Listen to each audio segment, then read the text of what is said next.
Jillian. How you doing today? I'm good. How are you doing?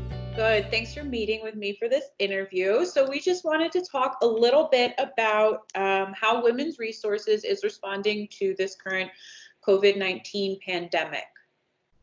Yeah, Women's Resources continues to serve the population of Monroe County and the surrounding areas, the survivors of domestic and sexual violence who need us, just slightly differently.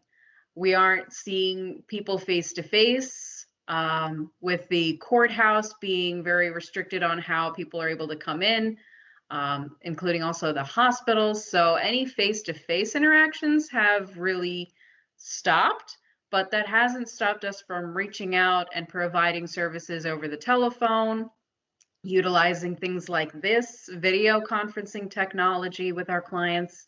Our hotline still continues to be running and being answered by our trained counselor advocates.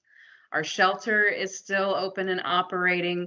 If people do need shelter, we can still support that and provide that service.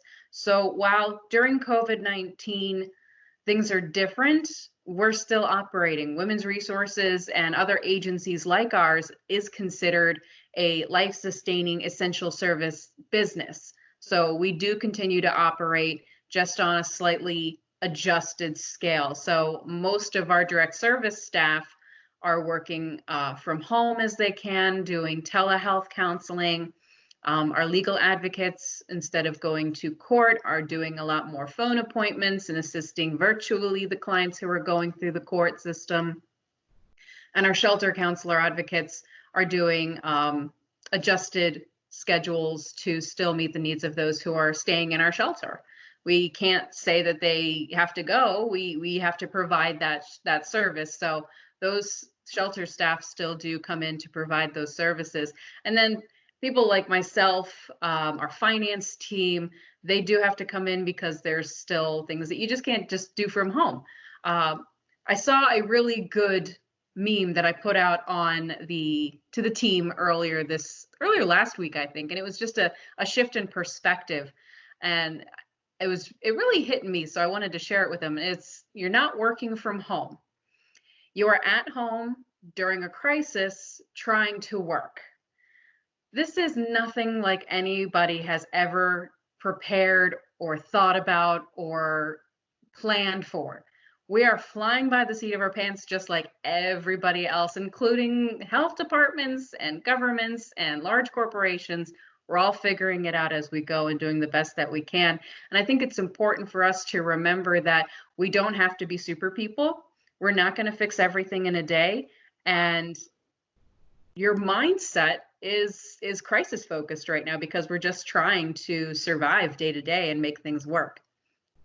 So Women's Resources staff, they're getting the job done. They're here, they're working for us and working for you to provide these essential services, counseling and advocacy as best as we can.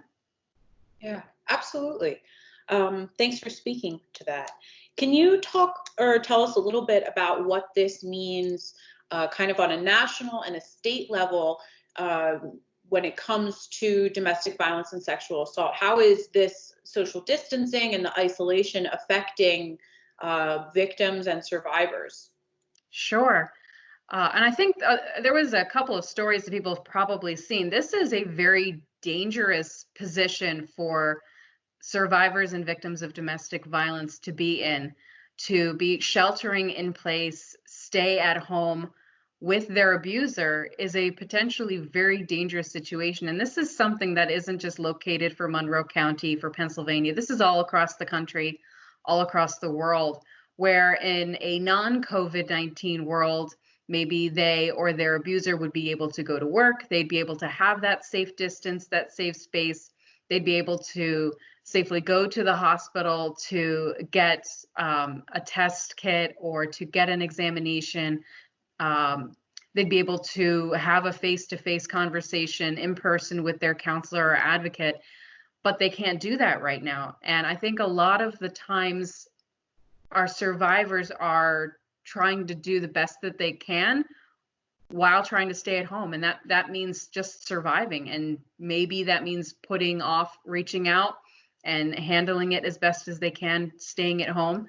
But we hope that people do know that they can contact us and reach out on our hotline to talk to one of our counselor advocates to see what options are available for them. But this is everywhere for adults and even for children who are now forced to be almost locked together with a dangerous individual that is in their home. That's another part of their family. Yeah, absolutely. And what have you seen being reflected in what you just said in Monroe County specifically, in our community? So not a week goes by I'm not on multiple Zoom meetings. That's our new way of communicating now between the United Way. Pocono Mountains United Way has really spearheaded a lot of coordination efforts to support the different organizations and service agencies between nonprofits, housing individuals, the hospitals, law enforcement, our emergency management services, making sure that we have an understanding on how people are able to get food if they're not able to go to the grocery store, if they are a limited income family, if there's people who are homeless and are tested positive for COVID-19, how are we going to accommodate them to make sure that they are being able to socially distant and not spread that disease to other people in the homeless population. Our education services are coming together to provide as best they can schools topics and projects and activities for the school children who are having to do school at home. So Monroe County is actually really great on spearheading these coordination efforts. So I give all commendations to Pocono Mountains United Way staff to spearhead that effort. But for us here, it's a struggle because we're such a rural county.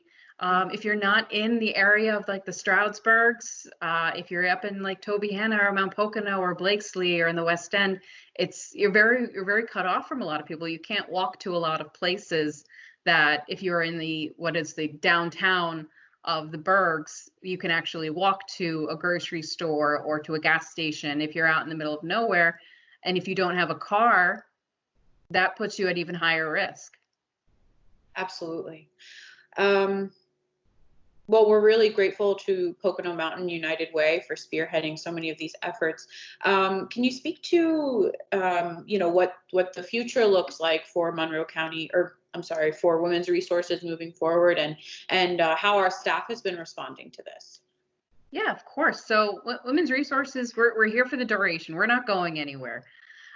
We are here for the long haul. We're always going to be able to provide the services in some way, shape, or form for those who need us. It's a day-by-day thing. We're figuring it out as we go, but the staff and the volunteers of Women's Resources have been such troopers. They've been really rolling with the flow, so to speak, and working together, communicating daily, and providing these services. We want to make sure that everybody out there knows that we are still open. You can still reach out to us.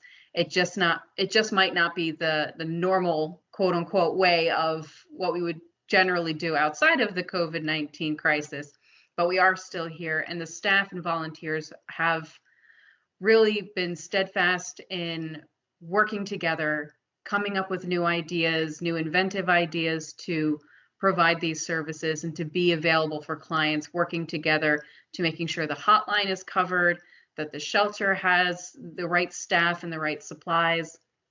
And luckily, we're in such a wonderful community that's so generous to provide homemade masks, to offer to cook dinners or to go grocery shopping, to get other supplies that we might need for shelter or for the staff that are coming in. We're very lucky to have that kind of a generous community here in Monroe County. Absolutely, we are. Thanks so much for taking the time to speak to some of these issues during this time. Is there anything else you'd like to add, Lauren? No, thank you so much. I think these are great little chats. I'm very excited to see how more of these progress. And we are here for you all, and we will continue to be here for you all. Great. Thanks so much, Lauren.